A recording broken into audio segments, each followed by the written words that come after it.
October 24, 2017. We'll proceed with roll call. Mr. Holman? Here. Ms. Lazaris? Here. Mr. Schumacher? Here. Mr. Magnuson? Here. Mr. Pearson? Here. Mr. Coots? Here. And Mr. Foster? Here. Item number 3, correction and/or approval of the minutes of September 26, 2017. Is there any correction to the minutes or a motion? Move to approve. Is there a second? Second. So moved and seconded. Any discussion concerning these minutes? All right. In that case, then we'll proceed with the roll call vote. Ms. Lazaris? Aye. Mr. Schumacher? Aye. Mr. Magnuson? Aye. Mr. Pearson? Aye. Mr. Coots? Aye. Mr. Foster? Aye. Mr. Holman? Aye. Motion passed 7-0. Item number 4, questions and public comment. This is a time when the public can speak on items not listed on the agenda if you have registered with the city clerk beforehand. The state's open meeting law does discourage action by the Plan Commission on items not listed on the agenda. If you wish to speak under item 4, then please keep your comments limited to 3 minutes. And then there is a sign-in sheet provided for anyone who wishes to speak during this item. Is there anyone who wishes to speak under questions and public comment?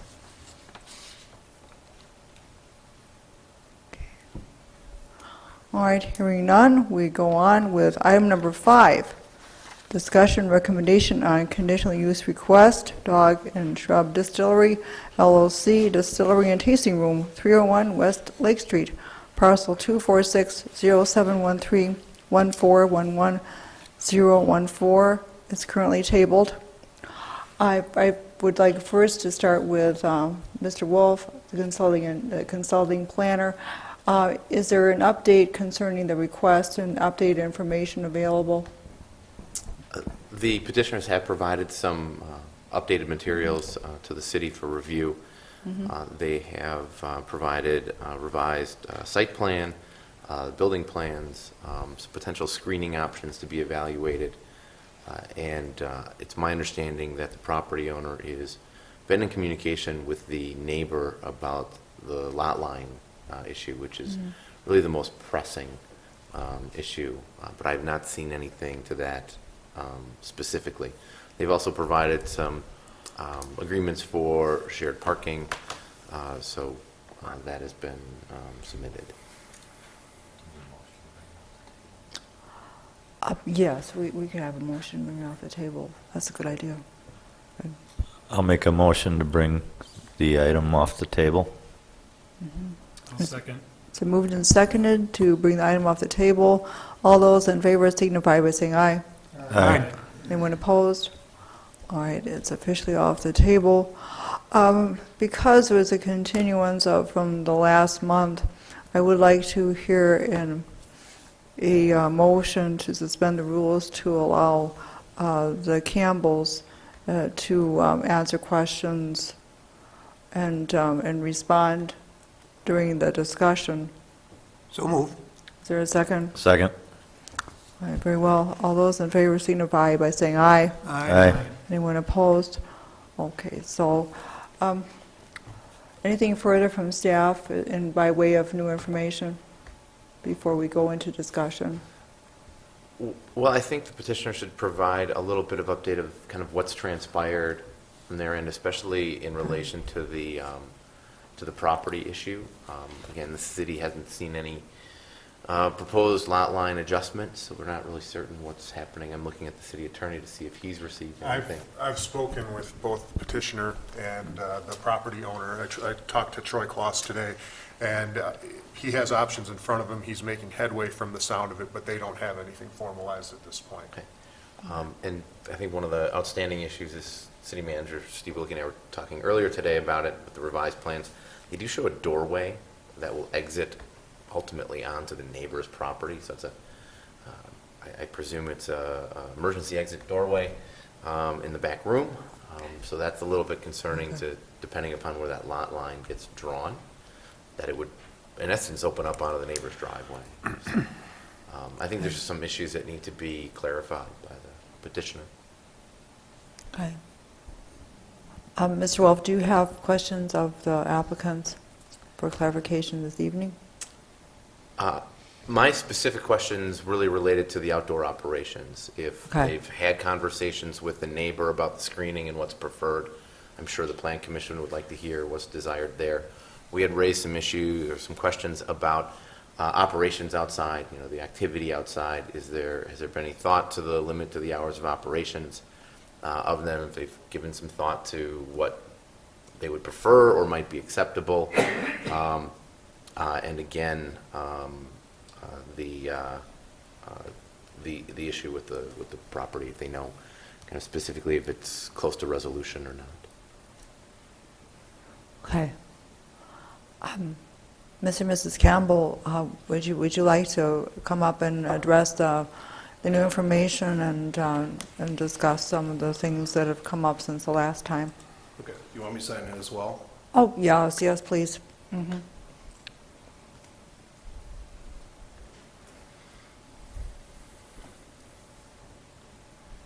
Rob Campbell, 433 College Street, petitioner. Couple of attachments that were included with you tonight was, first of all, was an architectural drawing showing what was the state conditional approved architectural drawings. Since then, we have worked with our architect, because those did not include any of the exterior at all. And then since then, what we have done is we have worked with the architect to get an inclusion of the exterior seating and what our plans are as well. We didn't get those until last night about 9 o'clock. I emailed them this morning, so they're part of the online application, but my wife will hand those out as well so that you have something in your hand to look at. I don't know if it's possible to pull that up. It's the last one is Distillery Plan 102317. I don't know who has the power to. Yeah.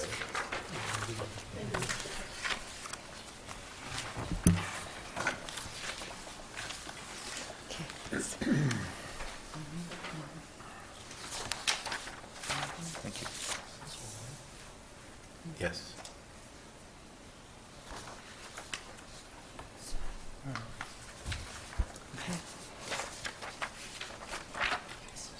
I have copies. You have it. I'll take one, please. And one of the things that when we left last time too is you wanted a little bit more of what we plan to do with, the overall facilities. So if you look at the inside in the tasting room part, which is the middle third of it, what you will find is that we have 2 ADA bathrooms that will be built.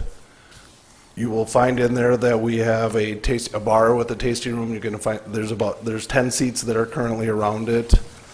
And then also what we have in addition to that is we have 22 seats at tables. So we're looking at interior seating of about 32 people maximum. We feel that's all the room that we would have to give us flow and give people the ability to move around and socialize.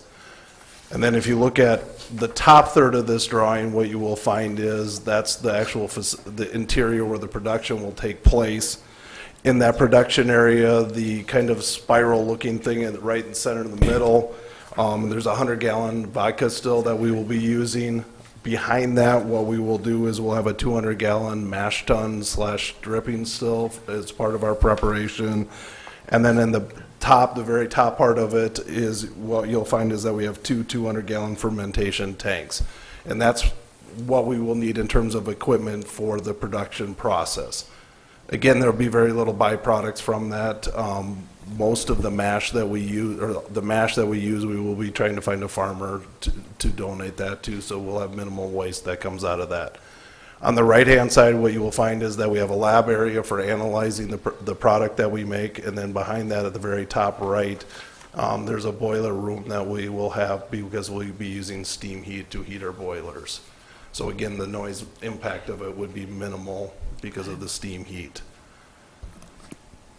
And then if you go to the exterior, which is the bottom third, which many of the concerns are coming from, what you will find is that there's enclosed area, so we don't have to worry about people wandering off into the neighbor's yard. We also plan on keeping the tree. We think that keeping the tree will help somewhat with the minimizing noise levels, you know, there's absorption for the noise. And then outside, what we have is we are only planning on putting 4 tables. We'll have a seating for 16, which will give us overall seating for 48 people on site. Oh, one thing I did forget to talk about is, yeah, if you look at the upper left-hand corner of the exterior door there, for fire code, there does need to be an exterior door up there.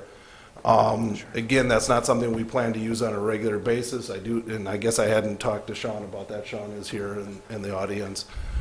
The only plan we would be using that is if there's something that we need to use to get out. It's not something that we're going to be going in and out of on a regular basis. No deliveries are planned for that door. It's a safety requirement from the state.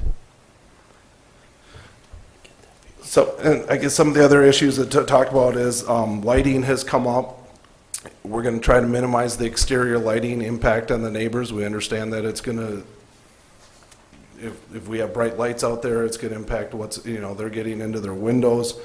We would have minimal, you know, lights for the entry and exits according to the lighting code. The federal Alcohol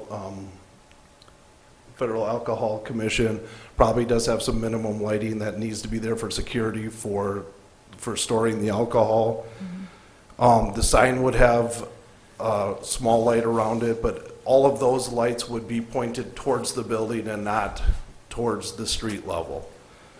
This weekend, we had the ability, and we saw an exterior, we had umbrellas, and we saw that they actually had the lighting underneath the umbrella. So what it did is allowed the light to come down to the people that were talking, but again, didn't go out into the street, didn't go into the neighbor's area, and I thought that was a really cool idea. We're going to definitely try to find where they got those from. And again, any lighting that we're going to have that would be unnecessary and not needed for safety or whatever, the plan would be to shut it off at night. And again, ideally, hopefully, if we could stay open till 10 o'clock, that would be great. We, you know, especially with the outside area, I understand that, you know, not having people out there much past that time, you know, that's not what we want to do in the neighborhood. I don't know if you have any questions while this drawing was up, because I was going to have you switch to the second one, which is the architectural drawing of the exterior from the Main Street program.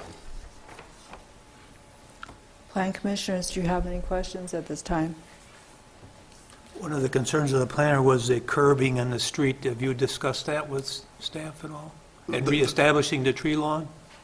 We have not, but that's one of the things with the parking is we would really like to see that curbing come back. I hadn't taken it any further than that. You know, also for, you know, for our business, we don't want that to be a turnaround area. So if we put that curbing back in, we'd be picking up another 2 to 3 parking spots. But we have not pursued it with the city at all, or what is needed to be done. I would think with all the other stuff going on Main Street and the other streets with the curb and gutter at some point, I think would be, you know, hopefully fairly easy to do.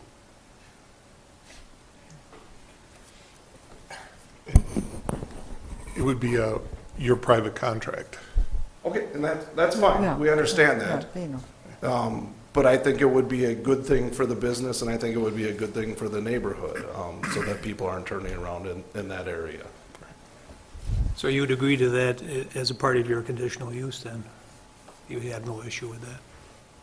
Unless it's good, I guess cost-wise, I would think it would, I have no idea cost-wise, but yeah, I would think that would be a fair thing to do.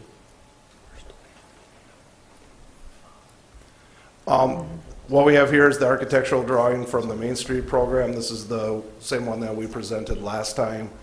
What we've updated with is we've been working with somebody and coming up with a logo, and this one actually includes the current Dog and Shrub Distillery logo. We do have one on the side of the building because that's what we talked about. I know there's some other signs there, and I know last time there's some issues about the signs that are there currently, possibly, you know, not following code. But that's why it's on the side of the building right now. The only main sign would be the one that would be hanging from the middle of the building where there's already brackets. But in terms of the sound and minimizing sound on the impact, number one is we think by only having 16 people sitting outside, that's going to help. But we do plan on having the enclosure there. We think that enclosure is also going to help minimize some of the sound impact in the neighborhood. Again, we think the tree would actually, that's not in this picture, would also minimize some of the noise impact. And then online, there were 5 pictures of some barriers for sound. And in those came from the Main Street program itself. They came from the architect. But what I have done is since then is I talked to Sean Sweeney, who's the neighbor, who's also here tonight. One of his major concerns was if we build a major structure or build something significant, what it does is it blocks his view when he's backing out of his driveway.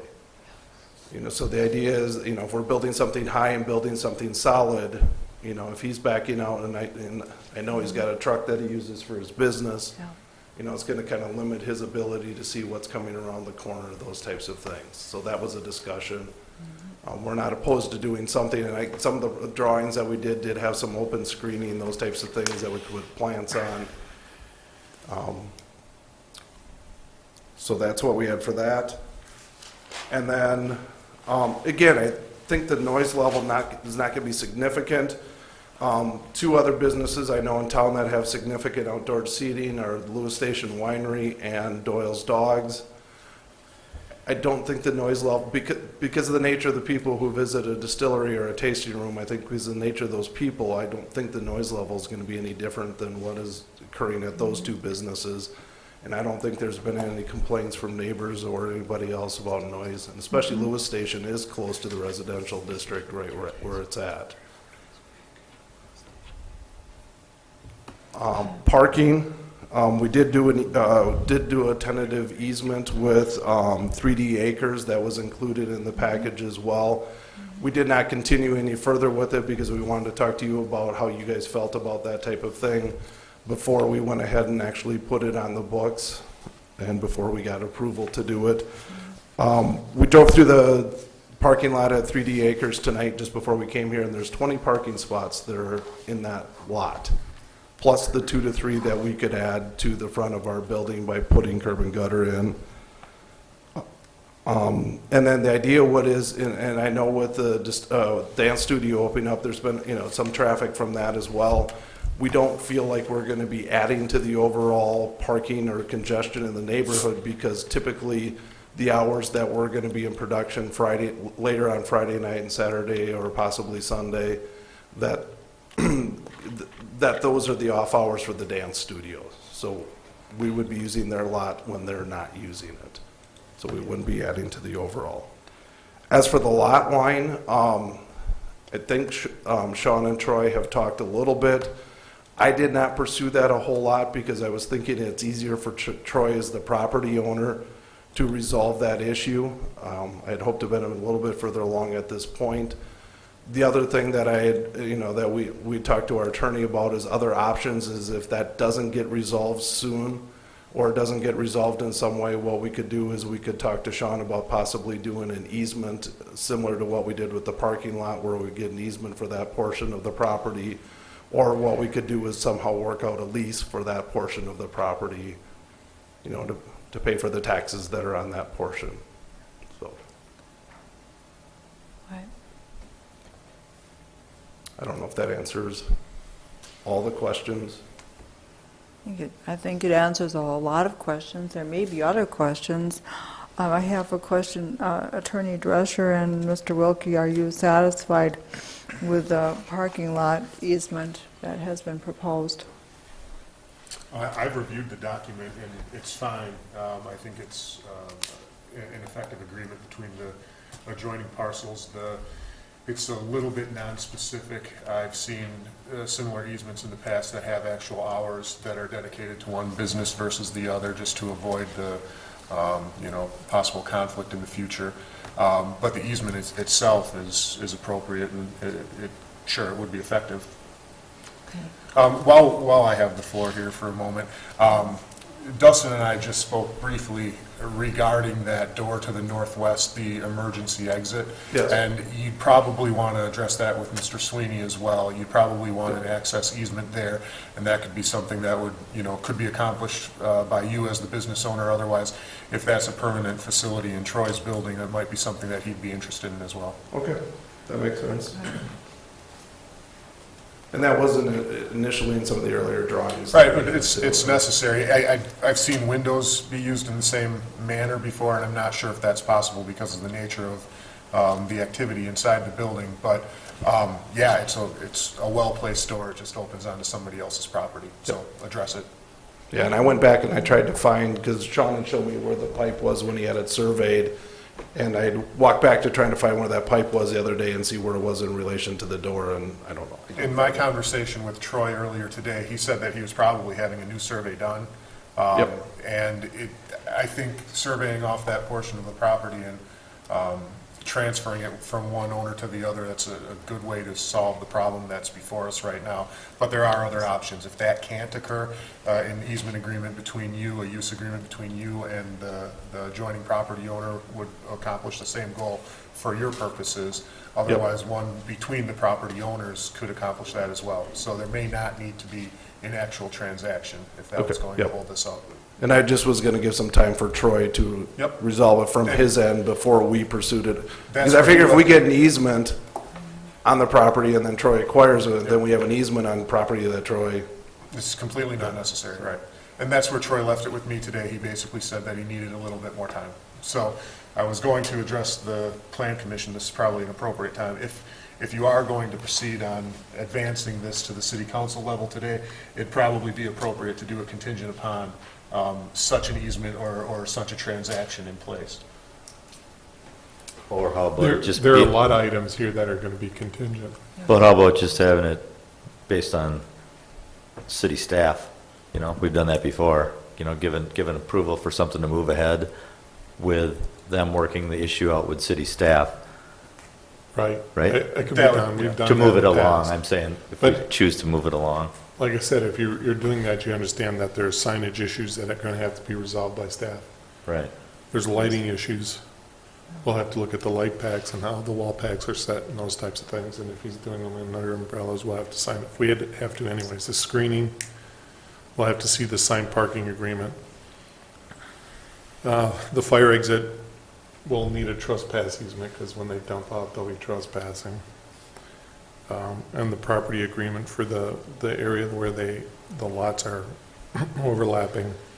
We'll need the state-approved plans. We'll need a set of plans and a contract for the curb and gutter. And so those will all be part of conditional approval. It sounds like a lot, but it really is not a lot. There are a lot of housekeeping items. Yeah. They've got time to sort them out. It does give you the ability to, should you choose to approve it with those conditions, so he can continue to move on. He's got some months ahead of him of getting his licensing in order, but at least it might be able to get it out of your hands. I think the big outstanding issue that you should provide some discussion on is the hours of operation. Staff certainly is concerned about the hours on a regular basis, not necessarily when you're having, events downtown. I think everybody knows there's going to be some activity, but if it's a Friday night and someone's out there till midnight, the neighbors might not be excited. I don't know if there are neighbors here that want to speak to that as well, but you may want to ask.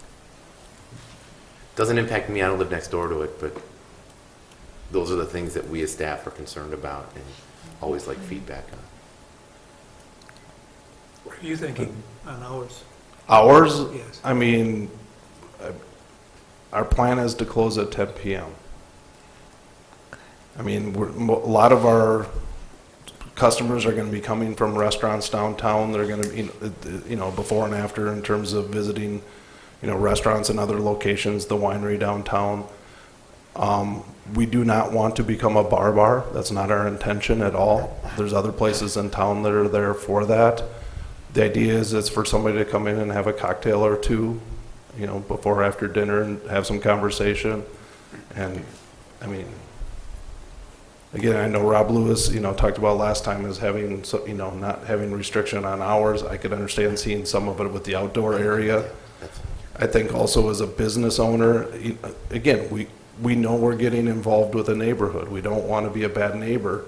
If I have people that are making lots of noise outside, I'm going to ask them to move inside, or I'm going to ask them, to to find someplace else to go. I mean, that's not our intent at all. Ms. Lazaris, if I may, staff is concerned about hours of operation outside, not indoors. Okay. I just want to make sure that's clear. Very good, yeah. I made a note, under your recommendation points for the hours of outdoor operation, I just kind of jotted 10 p.m.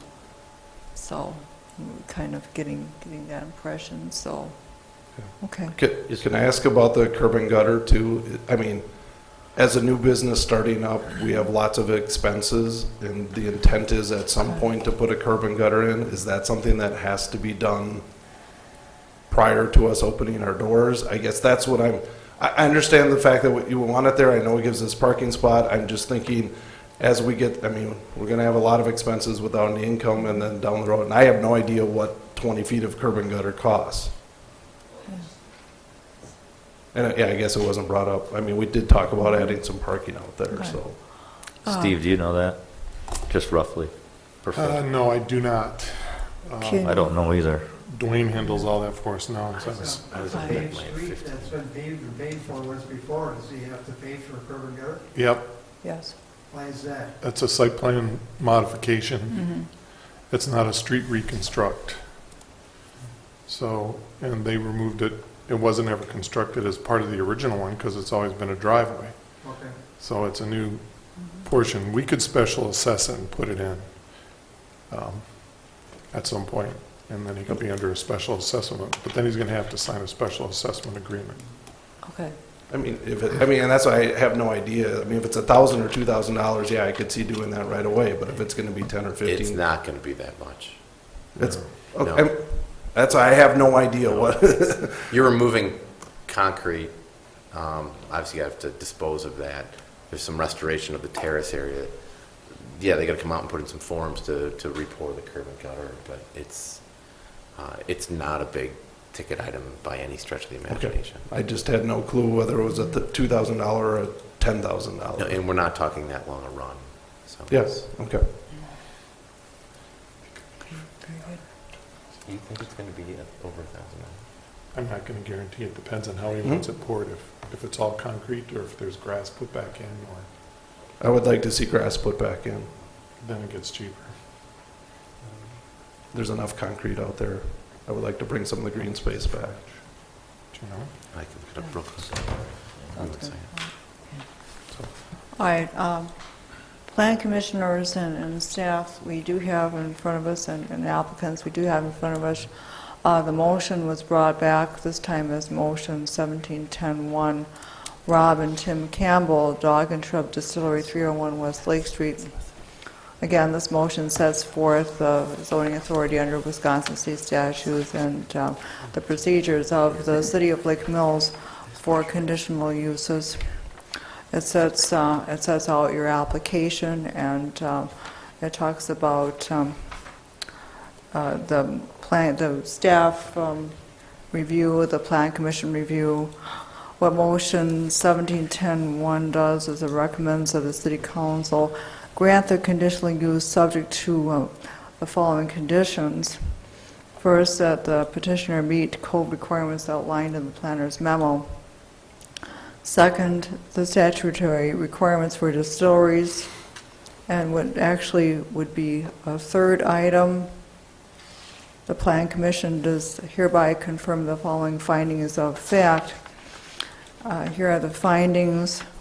A, the proposed conditional use will not be detrimental to or endanger public health, safety, morals, comfort, or general welfare. B, the use will not be injurious to the use and enjoyment of other property in the vicinity or substantially diminish and impair property values.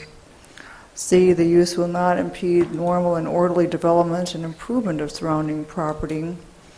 D, there are adequate utilities, access roads, drainage, and or other necessary facilities.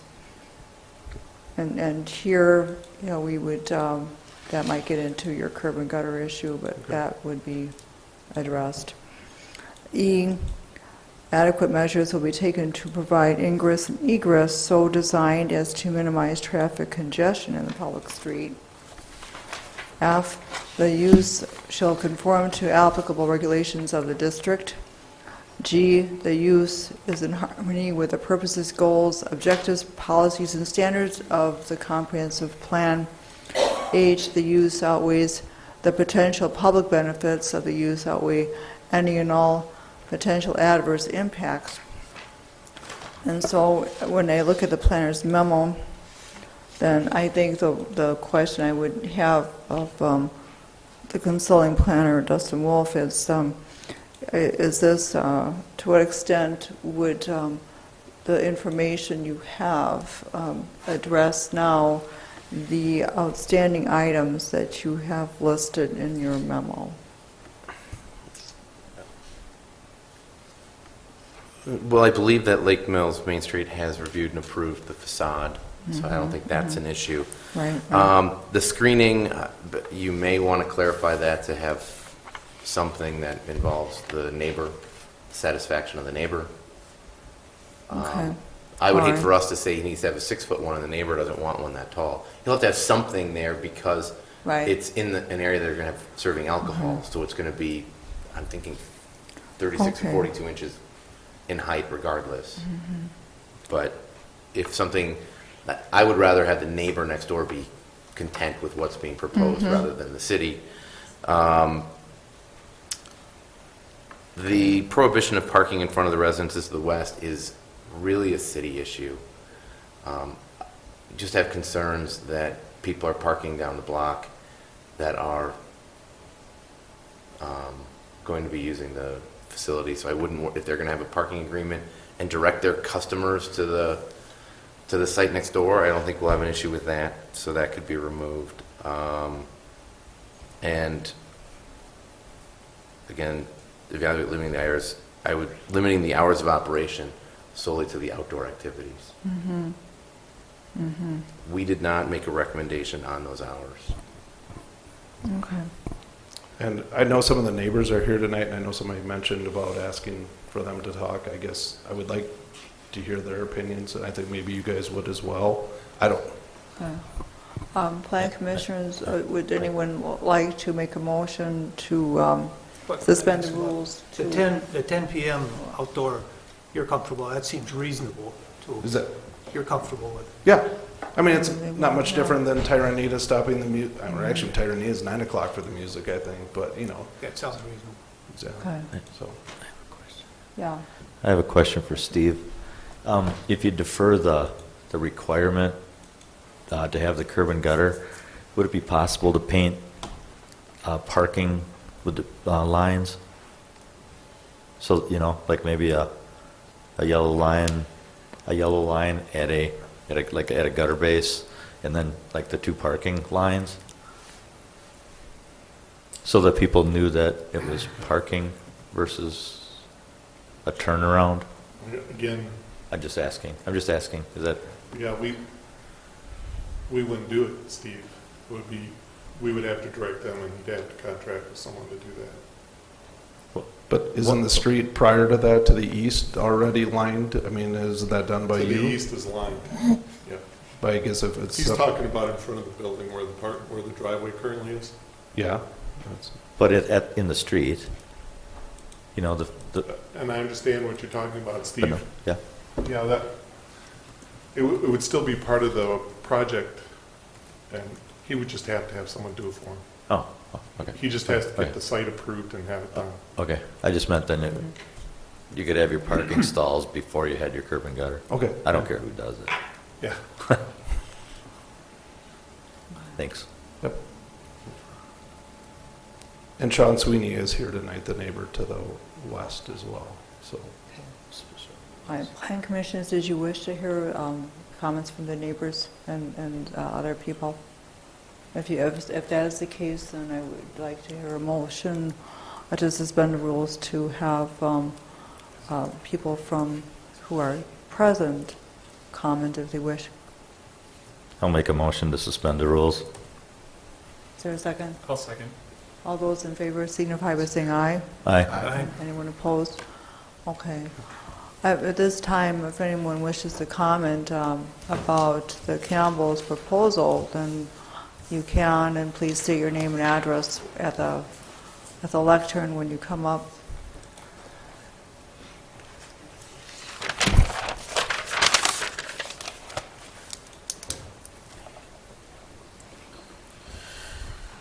Good evening.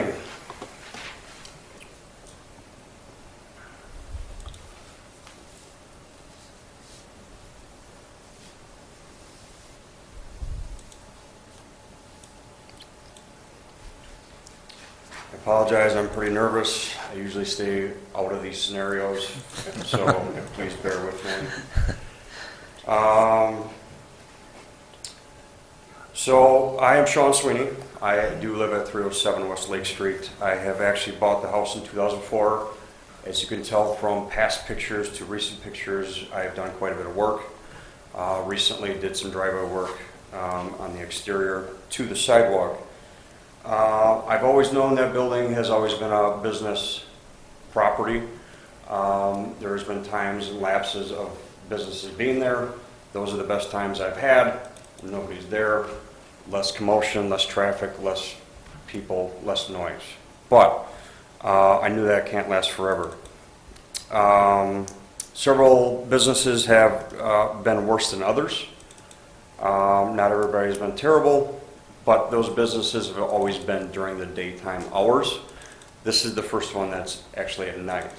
Now, I don't know exactly a starting time that they have talked about, especially on a Friday or Saturday, but I know even tonight with the new dance studio, that traffic has multiplied, and all the neighbors in the area have also commented on the traffic, the doors.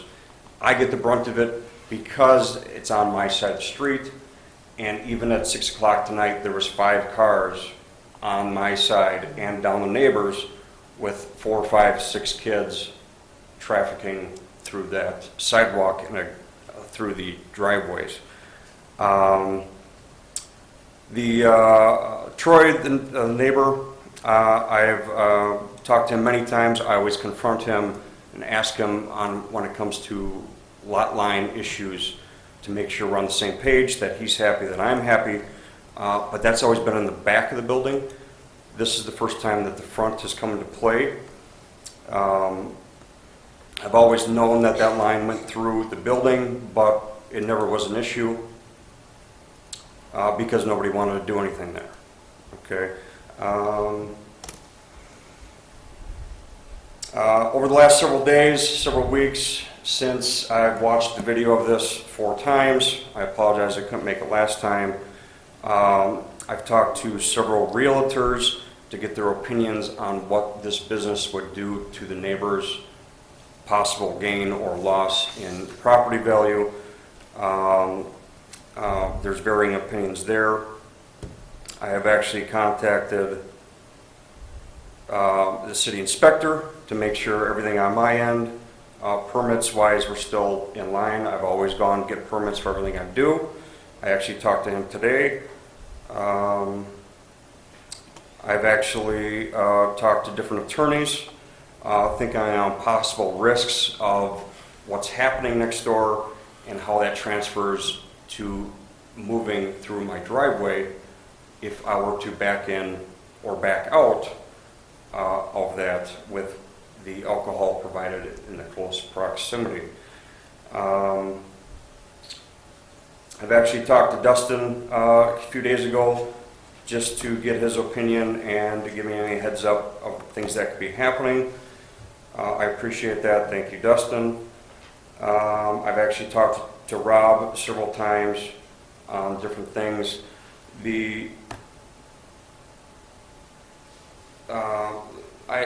Obviously with the last video, several respectable people are saying good things about him on his time here in town and his neighbors. All those people are saying good things. Do it, but they don't live next door. Okay, so a few concerns. The exit, that's obviously a big issue. I didn't know about that till just now. Having that exit directly across from my front porch, maybe not something I want to see, or if people are going to be opening the door, having a cigarette, I don't know. But there's no smoking?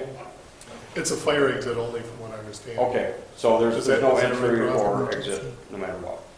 Okay.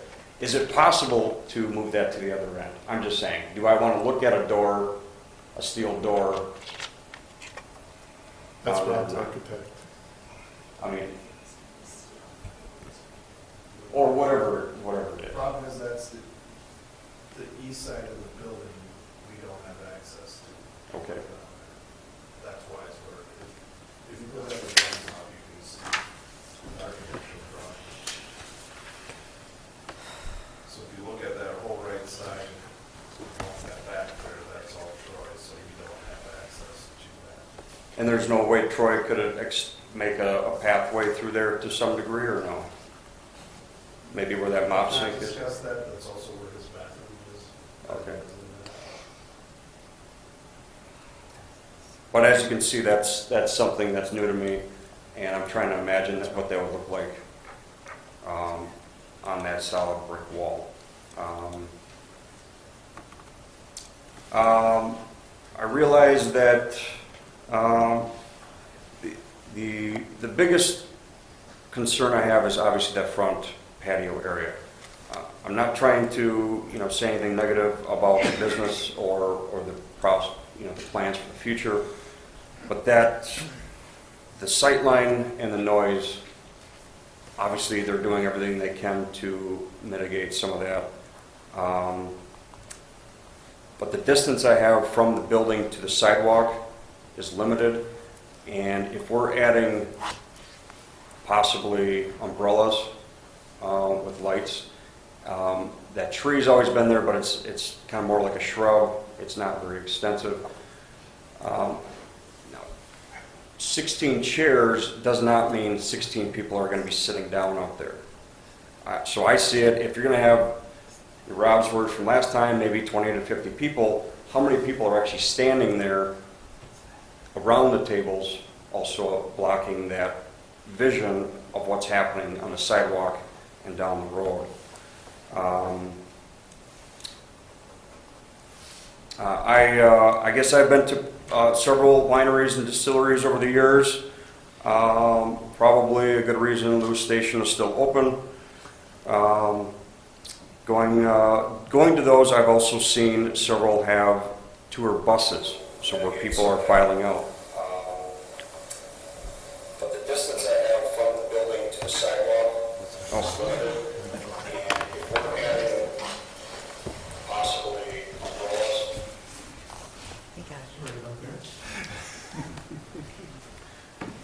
So obviously, a mass quantity of people at one time can be a concern, especially with a bus or people funneling.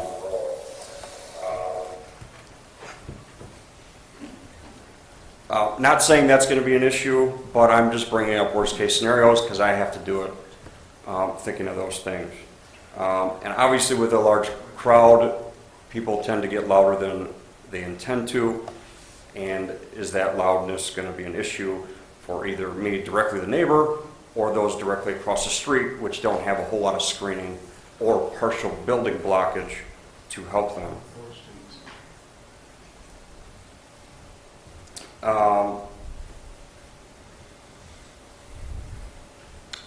The other concerns, I know that they are thinking more local community, but when you start growing, you start pulling those people off the interstate, similar to Lewis Station, who are getting 75% of their business off the interstate.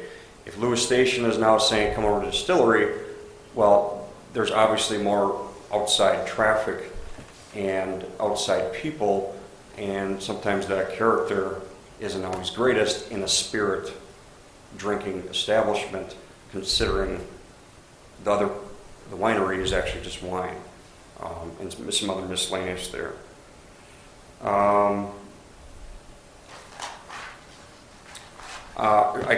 Troy did weeks ago bring up the lot line issue. He had kind of did one of these, let's move it like this and like this. Then days later he said it's good, just go down to your bank and change it.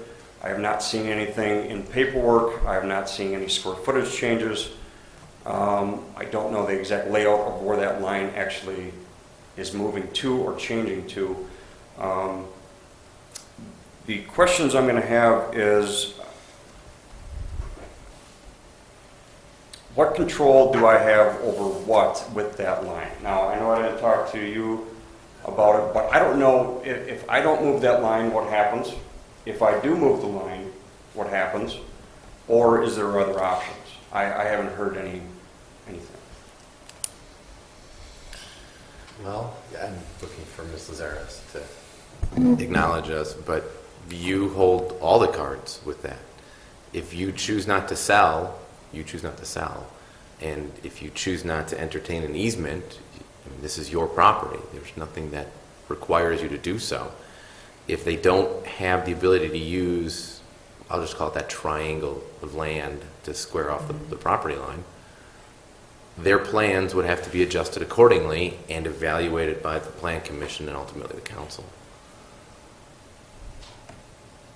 City can't make you sell property in this, for this.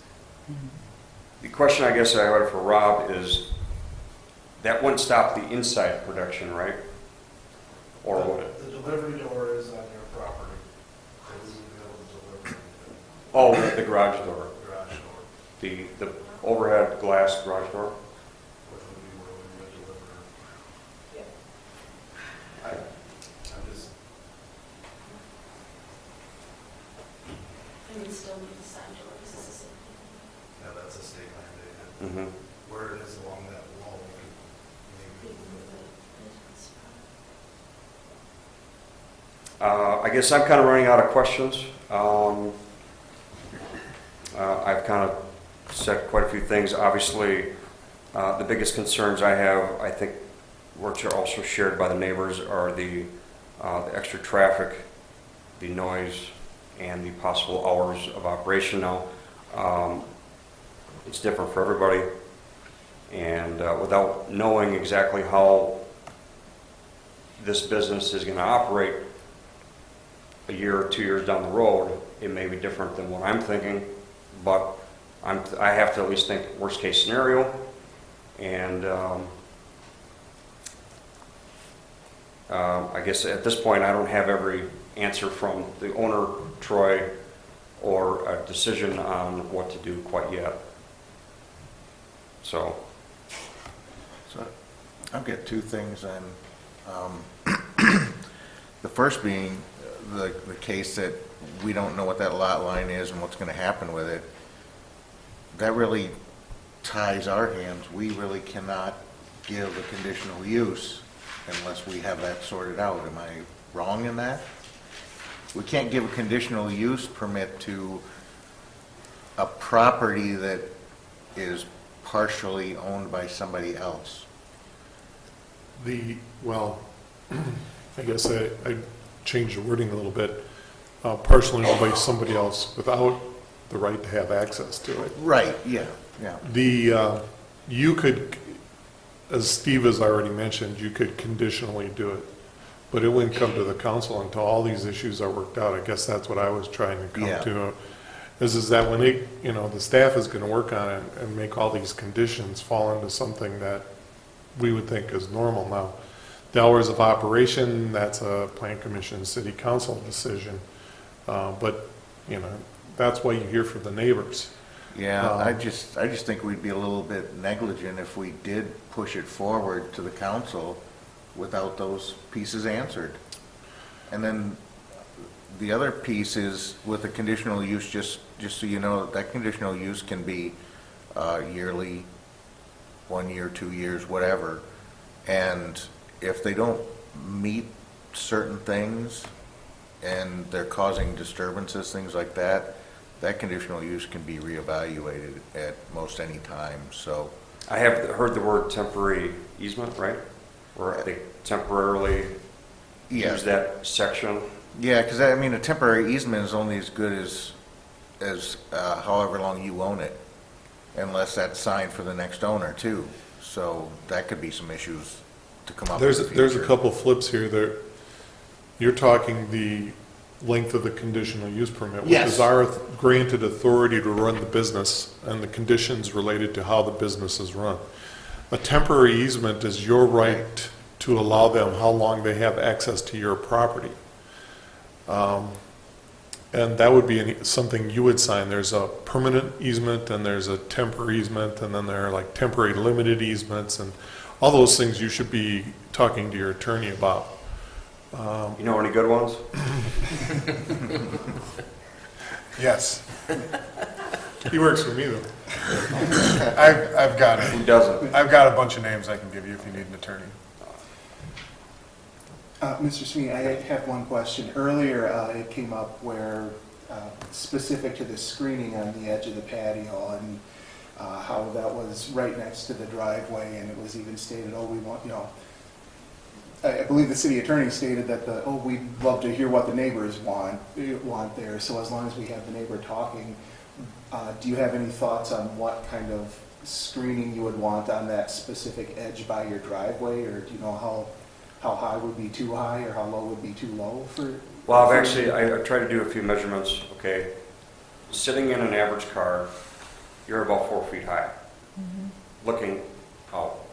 Okay, so obviously if the minimum is 36 or whatever, we're pretty much, you got about that much, okay, to look over. Now, if there's actually shrubbery or vines or planters above that, you're going to be then looking through people's heads sitting down, okay? People walking, I guess, that fence line that would be curling across the front, I guess I see a difficult way to know if they're actually inside or outside. I mean, because I'm kind of on a bad angle. Do I know if they're actually on the sidewalk or walking against the inside of the fence? But again, that 3 foot would probably be max. But how much does that solve for anybody? Everybody's heads are above that. But Also, I've driven past there, so I see how close that driveway is.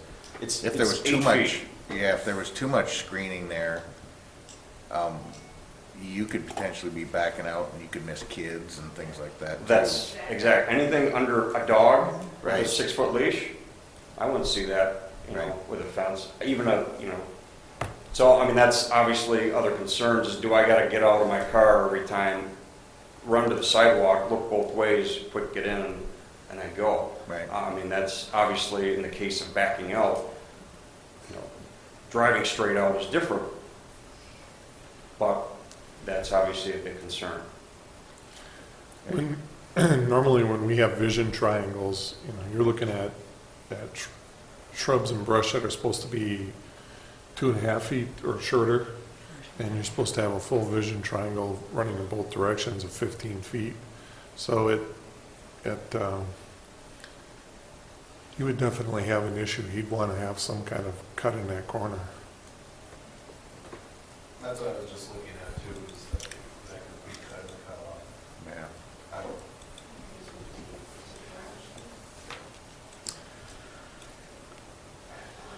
Yeah. I have a question for you. What's your view on this lot line issue, like long term? I guess I just don't see this benefit of you owning part of that building. Wouldn't you be better off to try to take the money and get the lot line changed? I wasn't offered any money. Oh, well, I guess that's none of my business, Oh, but okay. I guess more long term, it just seems strange to have the lot line go through the building. I think it just seems like an issue that Oh, it's an encumbrance. Complicated. On his property, it's the potential for an adverse possession claim in the future. I mean, it's problems abound. it's somewhat danger, like not liability, but just cost of whatever Rob and Kim are going to put into that building. It seems a little gutsy. I don't know. I'm just confused with the whole lot line thing. And it's in both of their interests to resolve it. The question is, what's going to be satisfactory to both? As the attorney said, there's an adverse possession claim. It just takes a while for that to be processed. So that's something that Mr. Klaas could look at doing in the future. There's no reason that the two shouldn't talk and try to come to some agreement on this. The city just isn't going to step in the middle. The city is just going, city attorney is going to look at whatever the result is to make sure it aligns with whatever the plan commission and the council were to approve. I guess here's where I'm at with this. It's basically always been a business. I've lived here my whole life. I mean, it was a welding shop when I was a kid. So it's always been a business of some sort. And I think just historically, we've been pretty inclined to do what we can to help the neighbors. So if we could somehow move this forward by allowing, city staff to get these issues taken care of before it comes to the council, it is a vehicle to move it forward. But also, I'd like to be more clear on the conditional use, and if there is a problem, when that would be taken care of. Let's just say there was a problem. Let's just say not Kim and Rob, because I know Kim and Rob, but they're customers. If it becomes a terrible negative to the neighbors, what's the timeline? What's the timeline to make the fix? The conditional use length of time, like Mr. Foster said. What could you just clear that up? How long is it good for? Well, you can impose a requirement that it is evaluated every year. If you were just to approve it without any limitation, it would run with the land in perpetuity, as long as they complied with the conditions that were put into place. I'm never like this, but this is one case where I think that we have to have some kind of not just open-ended in this case. And that's just my view.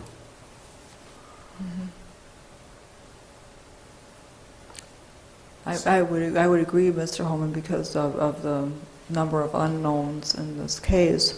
The property issue is still unresolved, and that's up to the two property owners to take care of that. So, Also, keep in mind, even if we do move it forward here, it doesn't help them because it still has to go through council, and council's going to say the same thing.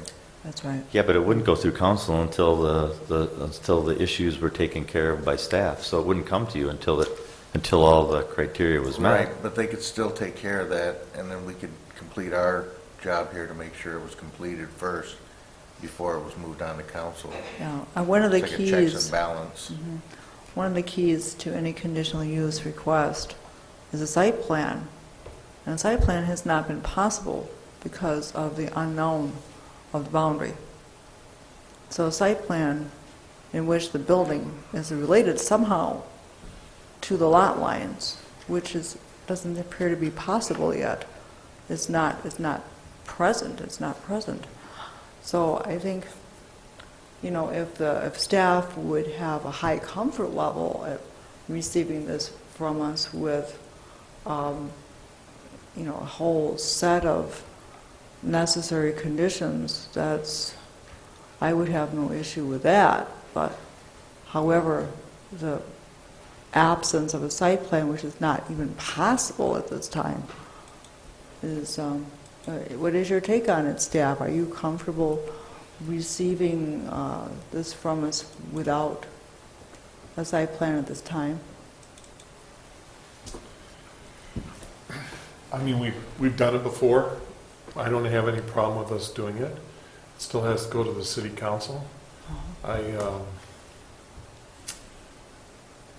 have some concerns that maybe would be better if it came back to plan commission, but I'm sure council can handle them too. But Would you prefer that we table it again? I would.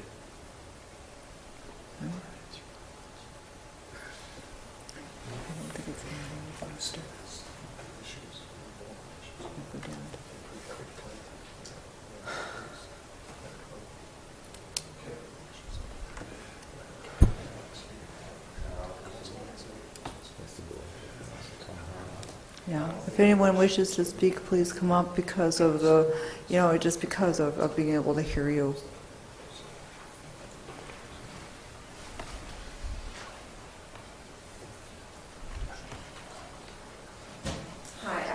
Karen Reamer, 331 West Lake Street. I live about 4 houses down from the proposed use.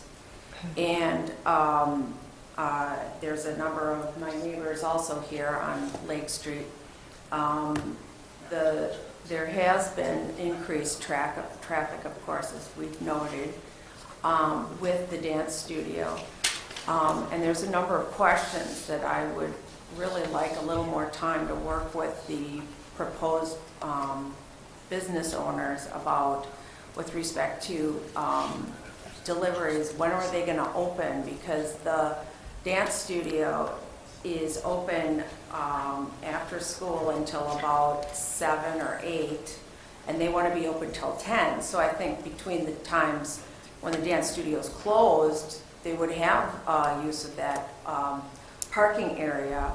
But otherwise, there's a number of things that have made parking a premium on that street. Number one, Clausen's funeral home is right there. So anytime there's a funeral, the streets are full of people at the funeral. Every Friday night, if there's a football game or anything going at the field, the streets are full.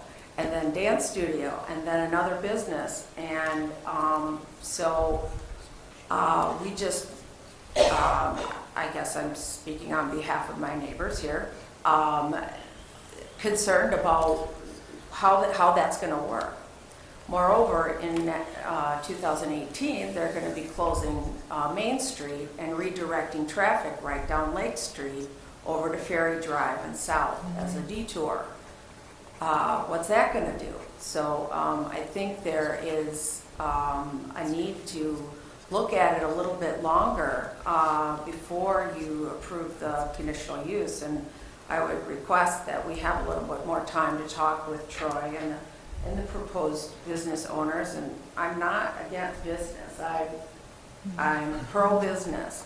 And I would love to have something that promotes the neighborhood, small town atmosphere that Main Street program was designed to create. I just have some questions. The deliveries are going to be done in the front there. How is that going to work with the hedge? I guess that's just a question. Is there an alternative for the fire exit? You do have to have a fire exit, but could the direct neighbor have some time with the architect or whoever and see if there are any other alternatives? I certainly wouldn't want a door exiting out of my driveway. The lights pointed toward the building was mentioned. I'm not sure how you make that work and have it be visible for customers. So I guess just a question. We'd like to understand that a little bit more. There's also a fire hydrant just to the left of this plan, and I'd like to know how that is impacted by the plan to make sure that there is safety. We're pretty close to a school. I'd like also a little time to figure out, is it too close? Maybe that's already been addressed. Those are kind of some of the things that I've noticed. So I guess as a neighbor in the area, and for my other neighbors who are a little shy to talk, I'd request that you table the motion just one more time, or allow for a delay between this meeting and the city council meeting, so that the neighbors can be maybe a little bit more informed, a little bit more, get used to the idea, and then it would be ready to move forward with your plans. I hate to have them invest a lot of money and then have a lot of limitations and a lot of discontent that make it difficult to promote their business the way we'd like to. Thank you. have anything you wanted to ask me? Probably not. Well, thank you. If anyone does have anything you'd like to ask, you can, but thank you for your testimony on this.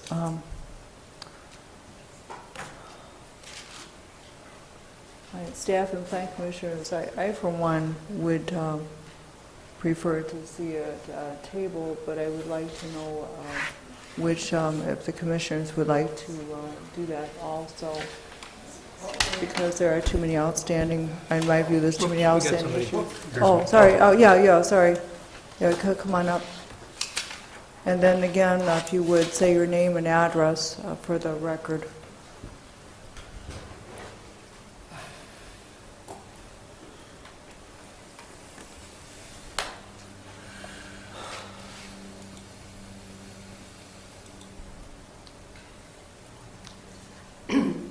I'm Ann Buchanan, 302 Westlake, the person directly across, or the neighbor, I should say, directly across from the distillery, proposed. Thank you for letting us appear. I too watched the proceedings of the last meeting over and over, trying to make up my mind, did I want to talk here tonight? What is my opinion? And I'm still wavering for a lot of reasons, but I did want to thank Rob and Kim for saying that they would, well, noise is a concern. So I'm glad that you're willing to ask real noisy real noisy people of your clientele to leave. That'd be good. As a high school teacher, so. Yeah, being a teacher, right. You know how to do that. But I had one idea too on the facade. Could there be maybe some sort of overhanging thing that would absorb sound, or fabric, or something like that that would help with the noise? Because it's been mentioned that the winery and the Mexican restaurant and like Waterhouse have patios. They do, but those patios are all projecting out into the park mainly, or across the street, and they're not open. I mean, I was going to say that Doyle's Dogs is open, has a patio that projects to residences, but they're not open in the evenings. So I think this is really different, to have something with a lot of potential noise in the evening. Noise in our neighborhood bounces off buildings. It did before. I can hear people on a cell phone across the street, one person talking. It's pretty clearly. So you can imagine a group of people on a patio all using their cell phones and enjoying life might be kind of noisy. I'm glad to hear that you arranged for a parking contract with the dance studio, because I don't think you can just rely on, well, they won't be here, we can park there type thing. You do need a contract, I think, of the hours that you can use their parking. And my other concern about noise is not so much even that people park in front of my house. It's the coming and going nature of it. And your business is going to be that type, I think. People, slam their car doors, talk loudly, go away, drive away noisily and all that. And it's over and over again. That's my issue. And that's really the other businesses that are nice and quiet. They park and they stay all day, or half of the day. But the issue of people coming and going is bothersome to me. And adding the additional parking in front actually makes it rather more hard to get out of my driveway, which is already fairly much a challenge with the hydrant there and the way the road is. So I'd be kind of for having no parking right in front of your place, or in front of mine. Any questions? Okay. Thank you very much. All right, thank you.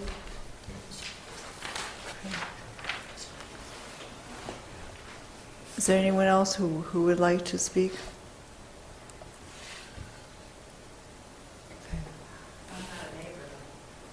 Well, that's all right. Do you wish to speak?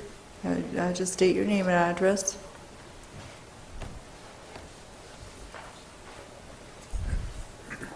My name is Barb Smith, 523 Fremont. And listening to the neighbors, I understand all their concerns. I hope for Rob and Kim's sake that it's as busy as the neighbors are worried that it's going to be. Not because I want the neighbors to be bothered, but I just don't see this distillery being this mob scene of people. I mean, maybe it will. I hope you're successful, but I don't think it's going to be as busy and as noisy as the concerns allow. But I have to honestly say the things that have been going through my mind recently, listening to the neighbors, is I live on Fremont Street because it's a quiet neighborhood, it's an old neighborhood, and I knew nothing else would happen when I moved there. I would never buy a house next door to downtown. And I don't understand this property line going through a building. I mean, did everybody know that when they bought the properties? I don't. So I understand there are concerns, but I also understand that they're right next to downtown. So it's not that. I'd be really upset if they're putting a distillery in my neighborhood because it's a residential neighborhood, but this is like a transition. And I came here tonight to say that I support the business because I think it's another thing that's going to bring people to the city, which we're doing a great job of. This town's really become somewhere where you can come and be entertained and have several choices of things to do. And I think this would be a huge asset. And seeing the architectural plan, what that's going to do to improve the look of that building, if I was a neighbor, I'd be happy about that too. So I'm not a neighbor. I don't have that close proximity, but I hope you'll consider the fact that it's, once the east side of the building is attached to downtown, the west side of the building is attached to the neighborhood, and that's just, it's the location that exists.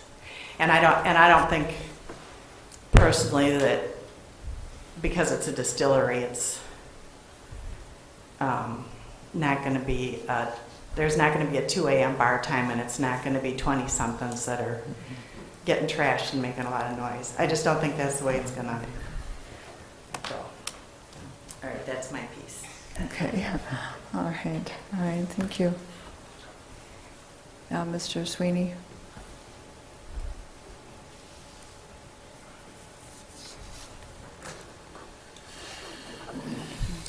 I guess in my defense, when I had bought that property in '04, that dance studio was actually an electric tower, transformer tower. So there was nobody there, okay? And the business next door was a small antique shop. So there wasn't people coming and going. There wasn't actually nighttime activity. So I wouldn't buy it either at this point in time with the dance studio and also next door to an alcohol, spirits, tasting, distribution center. So the concern for me is, would anybody want to buy my house now with that dance studio and also the spirits next door with that outside patio commotion coming and going? So that's it. Thank you. All right, thank you, Mrs. Sweeney. Is there anyone else who wishes to talk about the proposed use? Okay. All right. So one other thing I wanted to point out, it sounds like, correct me if I'm wrong, but the conditional use is entirely contingent on the easements being passed anyway, so not tabling it doesn't seem to prevent anything. It would still have to come back to us. As long as I'm right here. Should come back to us, right? Right. Yeah. If there's, prevention of, that lot line. So it doesn't make much sense to pass it on if it's going to have to come back in a negative situation. So, I mean, it seems to me the best state to table, allow some time for both parties to resolve that issue, and then come back once for final approval. I would agree with that, because in my view, the property issue has to be resolved, and as of now, it is not. I would also concur with your assessment. I agree. I think the two parties should get together and hammer that out and have it in some sort of writing, and so that they can both agree as best as they can, and bring it back and let the attorney look at it to make sure that it doesn't cross the line at City Hall someplace, and go, because I don't think there's an objection to the business per se, except for some hours and lot line distribution and a fence.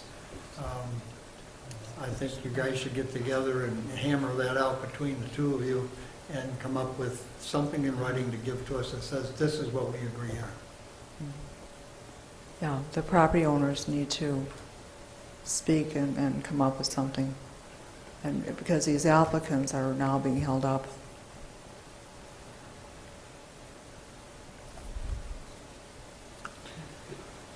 Does anyone wish to make a motion concerning this? Yeah, go ahead, Mr. Campbell. So big picture, just kind of, and again, I know when we left last time, there were some things that you wanted clarified, and I know some new things have come up.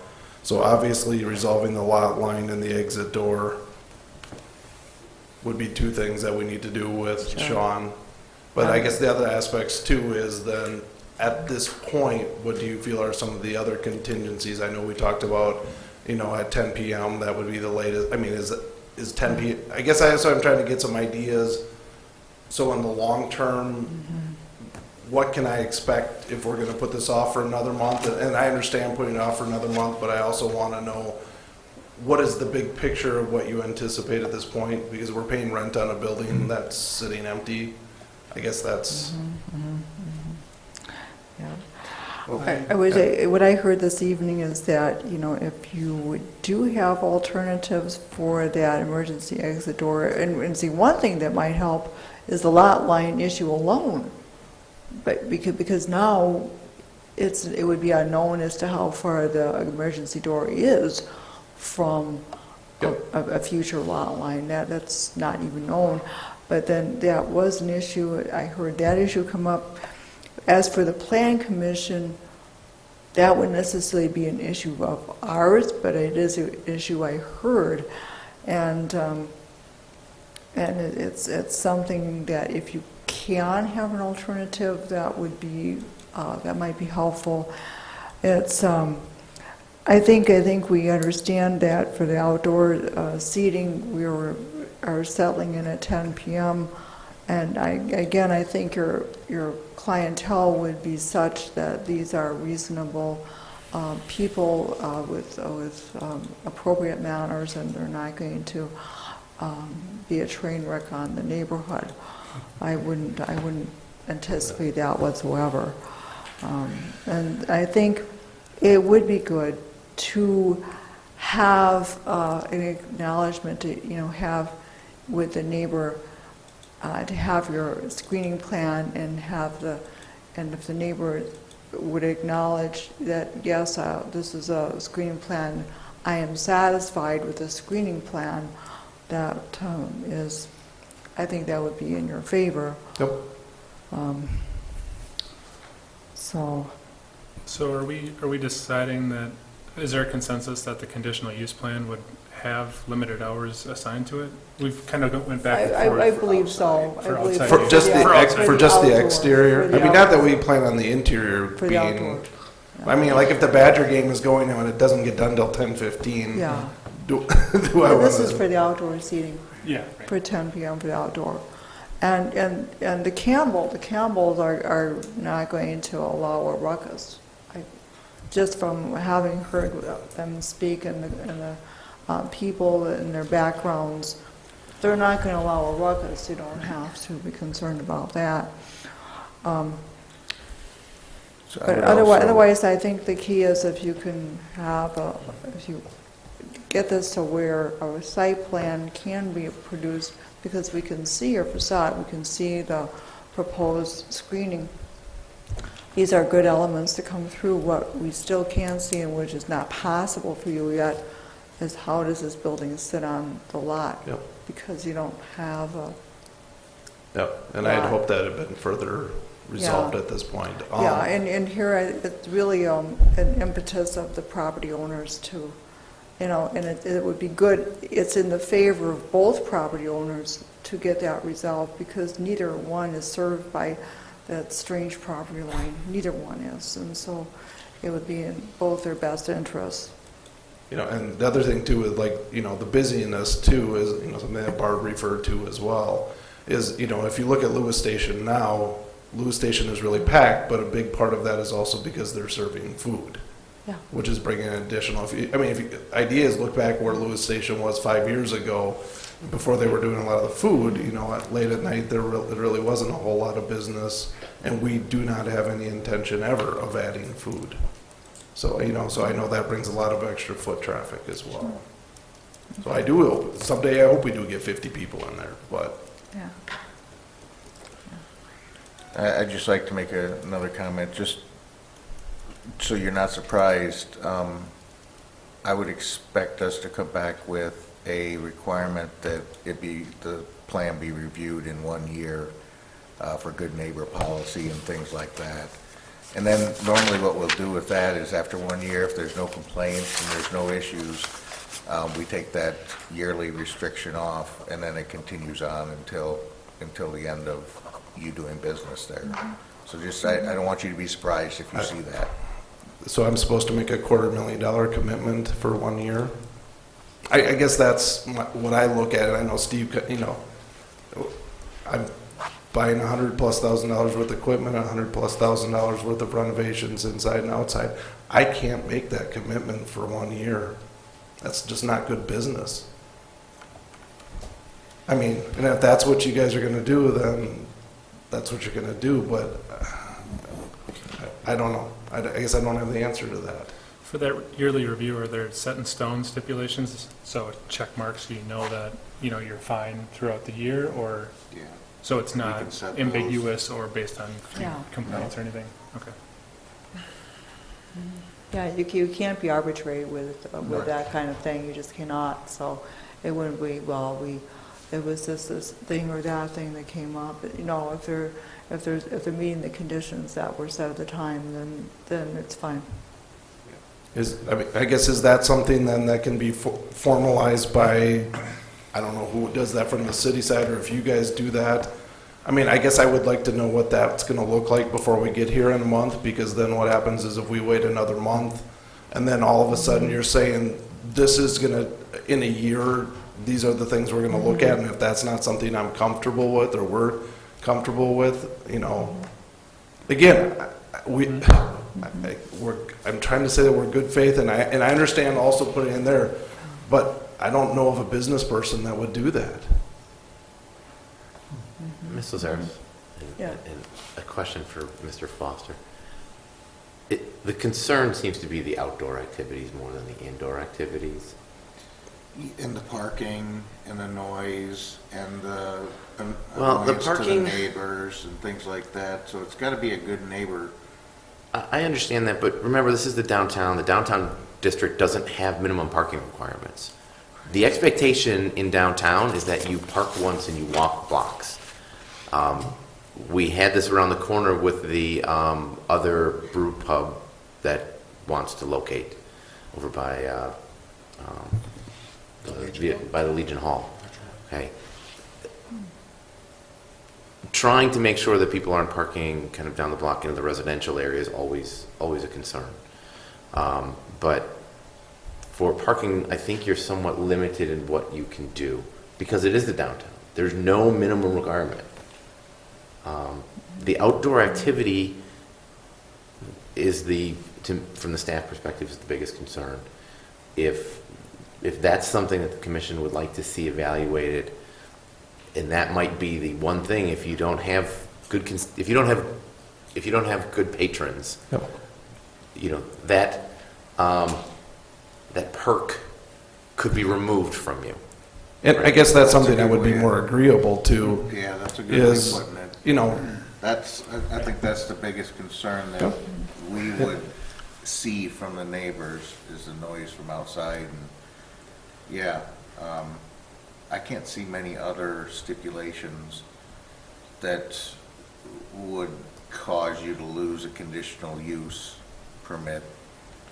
The other thing is usually an annual review doesn't result in a revocation, it results in a It's, modification. exactly. But the outside activity is If going to be that. about 3 months a year. Yeah. They've gone out there tonight. It might be Yeah. 5. Uh, It's all right. But I would like, the lot line is a big deal, because you've got to go through a Yeah. house. Yeah. Well, we had situation down in Martins Beach too, we had city property line and stuff. That can be worked out. It's got to be between those two people to come to some sort of an Gotta get that agreement. done. Because it is the downtown area, it is a business, it is zoned in business right up to that lot line. Well, you know, Class businesses, I didn't look at that, but it's business right up to that line.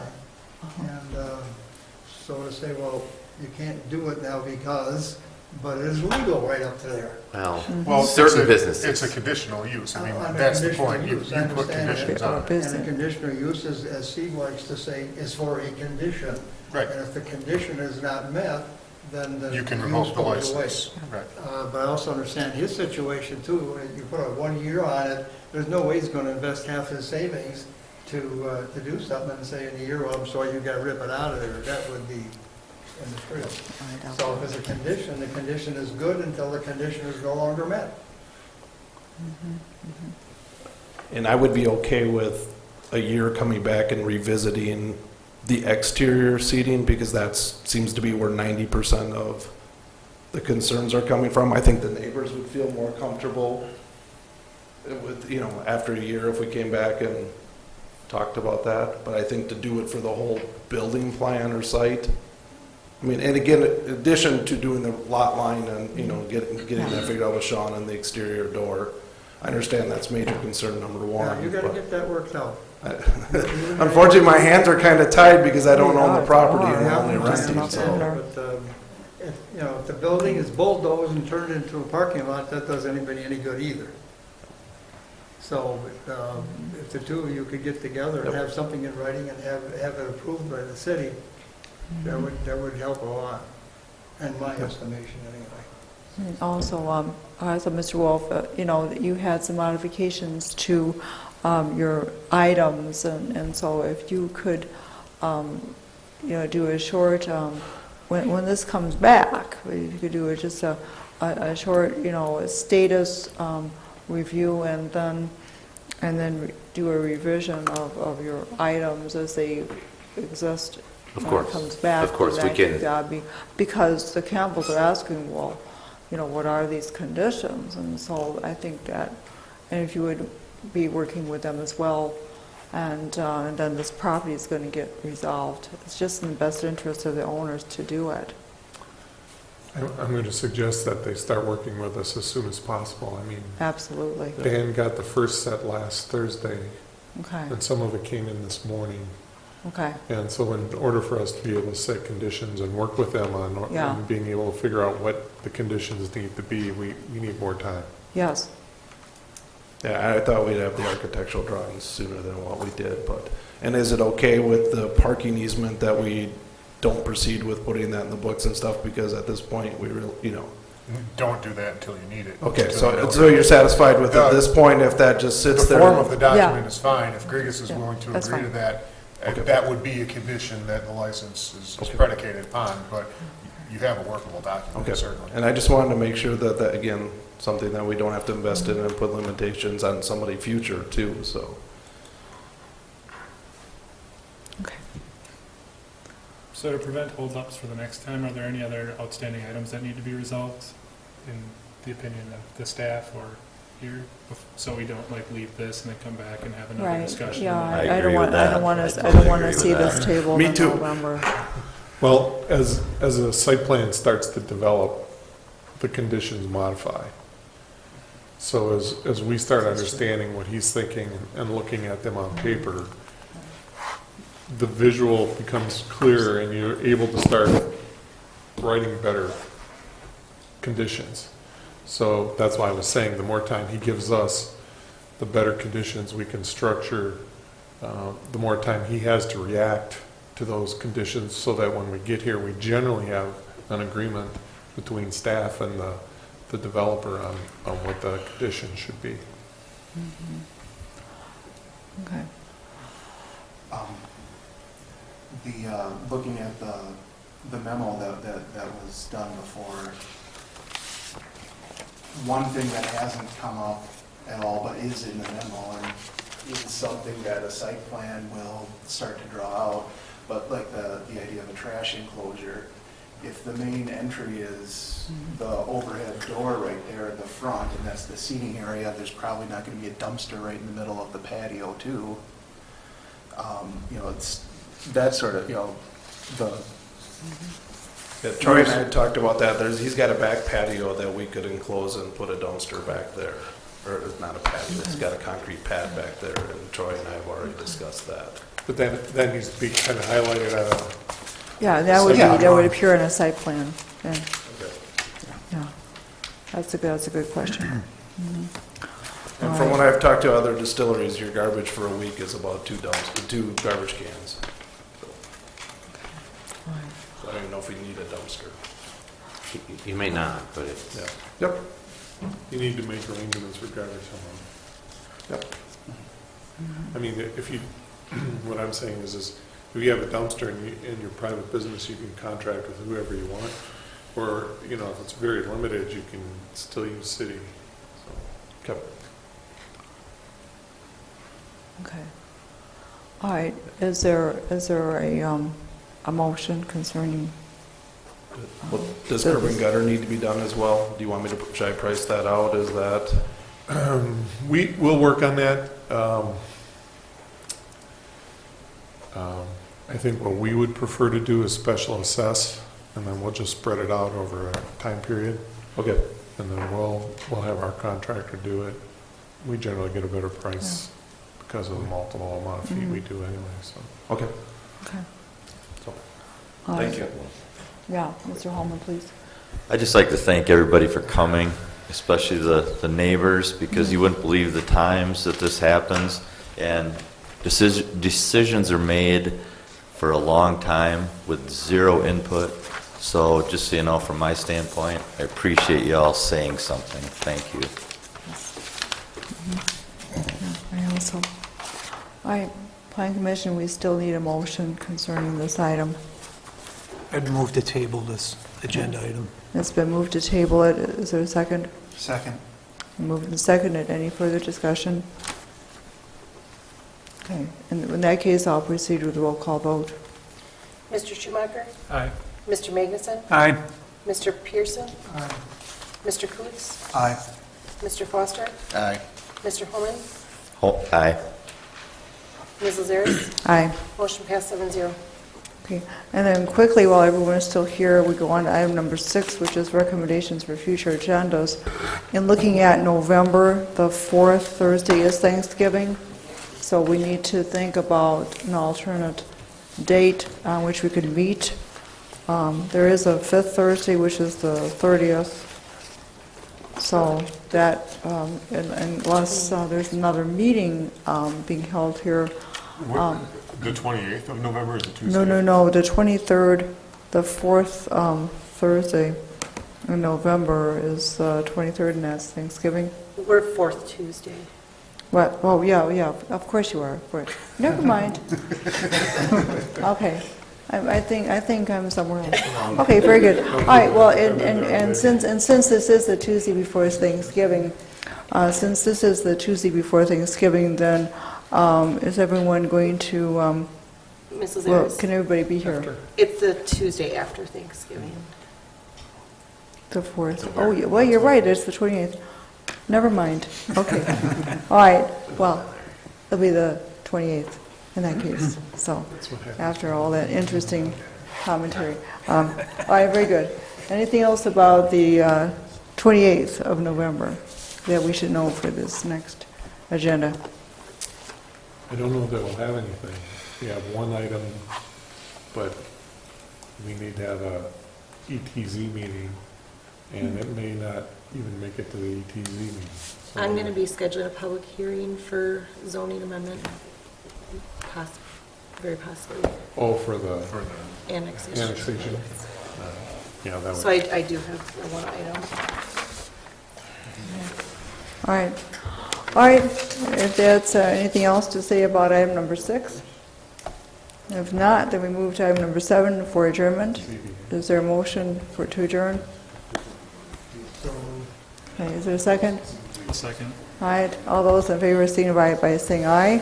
Aye. Anyone opposed? We're adjourned.